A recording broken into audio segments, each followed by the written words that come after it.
धाकड़ खबर, बेखौफसमा बेबाक अंदाज। दिल की गहराइयों से शुक्रिया अदा करता हूं कि आज आपने मजलिस इत्तेहादुल मुस्लिमीन की ऐलान के बाद आप तमाम ने कौमी यकजहती इस तिरंगा रैली को आपने लाखों की तादाद में शिरकत करके इसको कामयाब किया। मैं आपका बेहद शुक्रिया अदा करता हूं। मेरे अजीज दोस्तों और बुजुर्गों, हम तमाम अपनी मुल्क की और सरजमीन दखन की तारीख से वाकिफ हैं। 17 सितंबर को ऑपरेशन पोलो हुआ, जिसको पोलिस एक्शन भी कहा जाता है, और उसके बाद सरजमीन दखन पर निज़ाम दखन की हुकूमत का खात्मा हुआ और अल्हम्दुलिल्लाह हैदराबाद और पूरी रियासत हैदराबाद हमारे वतन अजीज भारत का हिस्सा बन गई। मेरे अजीज दोस्तों और बुजुर्गों, मजलिस ने यह ऐलान किया कि हम इसको एकजहती के दिन पर के तौर पर मनाएंगे, और जिन्होंने न हैदराबाद की आज़ादी में न जद्दोजहद में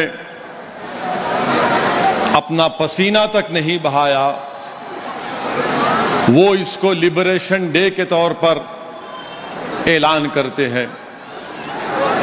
सबसे पहली बात तो ये है कि मैं आपको तारीख में लेकर नहीं जाना चाहता, सिर्फ चंद अहम बातें बताना चाहूंगा। यकीनन हम तमाम को फख्र है और खुशी है कि हैदराबाद हिंदुस्तान और भारत का हिस्सा बना। निज़ाम की हुकूमत थी, मगर निज़ाम की हुकूमत कोई जमहूरी हुकूमत नहीं थी। निज़ाम की हुकूमत जागीरदारों के ऊपर मुश्तमिल थी। निज़ाम की हुकूमत में चंद मुट्ठी भर दौलतमंद जागीरदार थे, जिनके पास हजारों लाखों एकड़ जमीन थी। उनकी हुकूमत थी, कोई जमहूरी हुकूमत नहीं थी, ना कोई दस्तूर था, ना अवाम को कोई हुकूक थे जैसा आज हमारे पास बाबा साहिब अम्बेडकर का बनाया हुआ संविधान है। जो लोग इसको लिबरेशन डे का नाम देते हैं, मैं उनसे मुखातिब होकर कह रहा हूं कि आप तमाम लोग झूठे हैं। आपने हैदराबाद की आजादी में अपना पसीना तक नहीं बहाया, और हकीकत यह है कि उस वक्त के गवर्नर जनरल राजगोपालाचारी ने आवाम से अपील की थी कि वो 26 सितंबर यानी 17 सितंबर को नेशनल थैंक्स गिविंग डे मनाए, यानी कौमी शुक्रिया का दिन मनाए।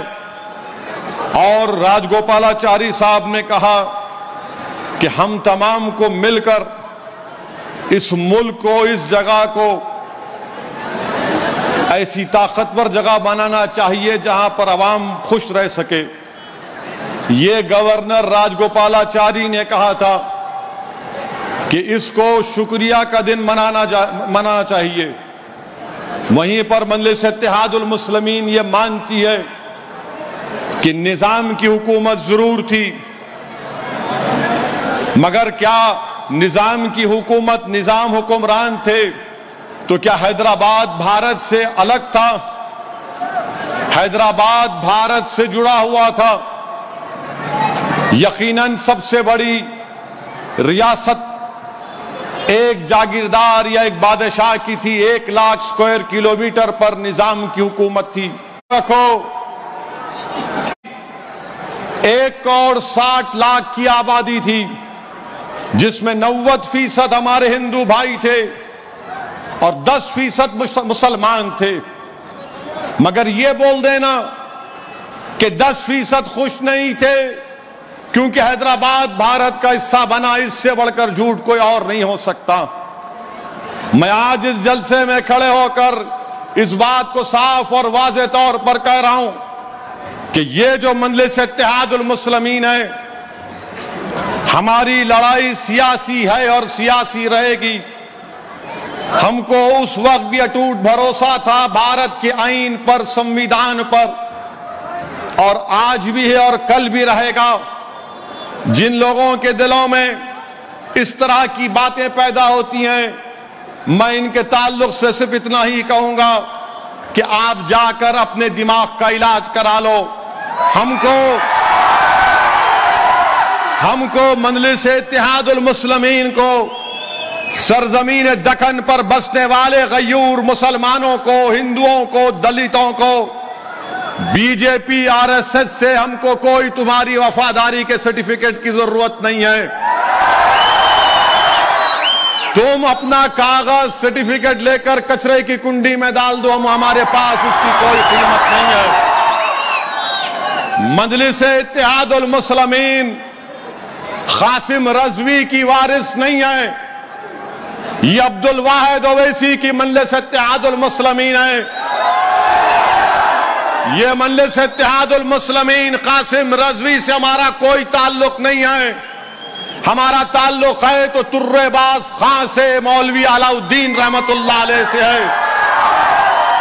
ये वो मौलवी अलाउद्दीन है जिन्होंने सन 57 में मक्का मस्जिद की तारीखी मस्जिद के इमाम थे।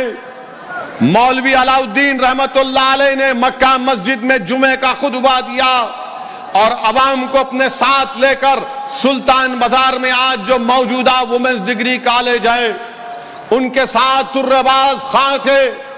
अंग्रेजों की रेजिडेंसी का दफ्तर था। मौलवी अलाउद्दीन रहमतुल्लाह अलैह ने, तुर्रेबाज खां ने अंग्रेजों से मुकाबला किया। अगर काला पानी की सजा सबसे पहले किसी ने काटी 30 साल, तो वो मौलवी अलाउद्दीन रहमतुल्लाह अलैह थे। तुर्रेबाज खां के गले में एक वजन लकड़ी डाल दी जाती थी कि तुर्रेबाज खान कभी सो ना सके। तुर्रेबाज खान अंग्रेजों की हिरासत से फरार हुए तो तूपरान के पास सालार जंग ने, उनके सिपाहियों ने अंग्रेजों के साथ मिलकर तुर्रेबाज खां को पकड़ा और तुर्रेबाज खां को गोली मारकर शहीद कर दिया।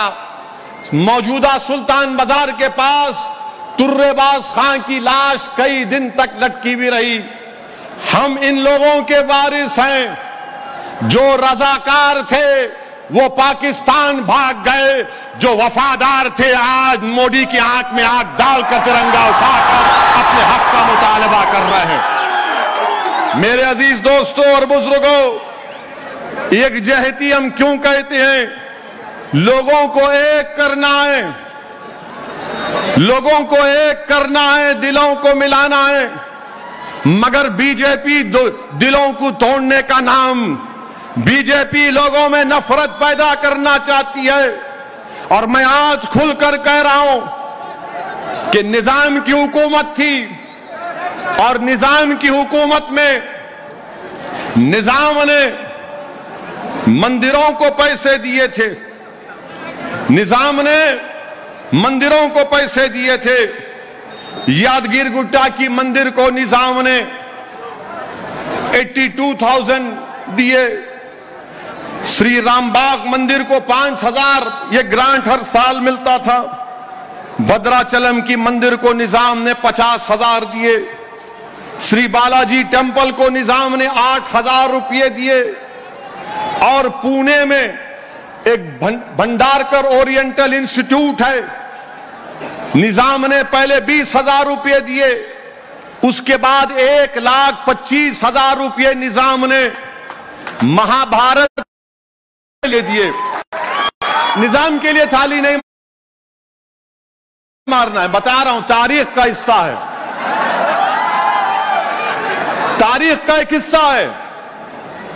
ये बीजेपी आरएसएस वाले हमको बोलते हैं निजाम से इनका ताल्लुक है, कासिम रजवी से इनका ताल्लुक है।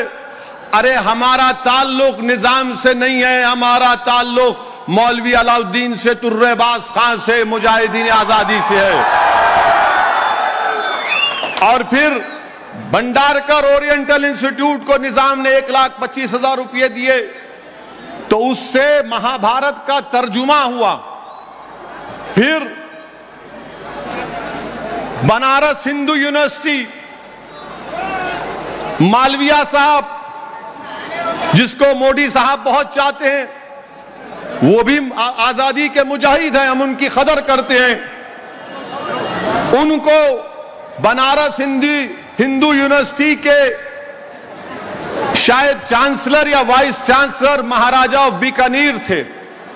उन्होंने निजाम को खत लिखा कि बनारस हिंदू यूनिवर्सिटी को कुछ पैसे दीजिए, तो निजाम ने 35,000 रुपये दिए।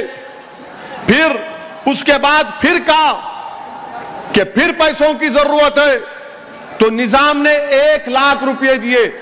वो 1 लाख आज के दौर में 5 करोड़ के बराबर है, बल्कि 7 करोड़ के बराबर है। सर सैयद अहमद आए थे हैदराबाद को, निजाम ने उनको दिए और कहा कि हर साल मैं तुमको इतने पैसे दूंगा।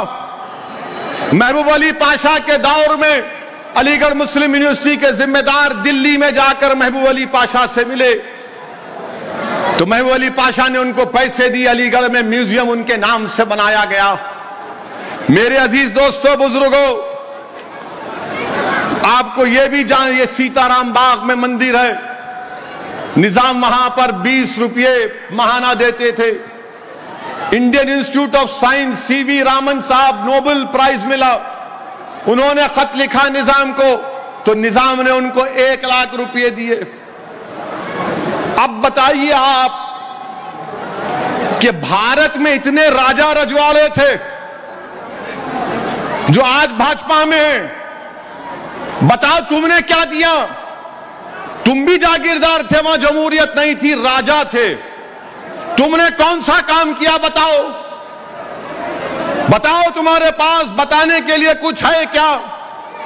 ग्वालियर के जो महाराजा, जो राजाओं का खानदान है, झांसी की रानी के खिलाफ बगावत में हिस्सा लिए। बोलो, नरेंद्र मोदी, अमित शाह बोलेंगे, ग्वालियर की तारीख बयान करेंगे। कल अमित शाह आएंगे तो बोलेंगे निजाम, मंजलिस। फिर कल बोलेंगे चीखा मार मार के, कासिम रजवी, मंजलिस। तो बोलो, ग्वालियर के राजाओं ने झांसी की रानी से बगावत की थी या नहीं की थी? बताओ। आप नहीं बोलेंगे। उस्मानिया यूनिवर्सिटी निजाम ने बनाई, तो जब निजाम ने उस्मानिया यूनिवर्सिटी बनाई, तो उस उस्मानिया यूनिवर्सिटी में आप देखेंगे उस्मानिया यूनिवर्सिटी का एम्बलम आयन है। उसके ऊपर क्या लिखा निजाम ने? हिंदी में निजाम ने लिखा, तमोसोमा ज्योतिर्गमय, यानी आप जो उपनिषद को जानते हैं वो मुझसे अच्छी तरह उसको बयान तलफ्फुज में बोल सकेंगे। उसके माने यह है कि हमको अंधेरे से निकालकर रोशनी में लेकर आ। ये उपनिषद की एक उसमें से लिखा, निजाम ने लिखा जब लोगो बनाया गया था उस्मान यूनिवर्सिटी का। फिर हिंदी में, तेलुगु में निजाम ने लिखा कि विश्वविद्यालय, फिर अंग्रेजी में उस्मान यूनिवर्सिटी। यह उस्मान यूनिवर्सिटी में उर्दू पढ़ाई जाती थी, मगर अंग्रेजी कंपलसरी पढ़ना पड़ता था। आपको मालूम, दुनिया में सबसे पहले अंग्रेजी की कुरान किसने छापी? पिकथाल ने। और उसका पैसा कौन दिए? निजाम दिए थे। मैं निजाम की तारीफ में नहीं बोल रहा हूं, मगर तारीख को बयान कर रहा हूं।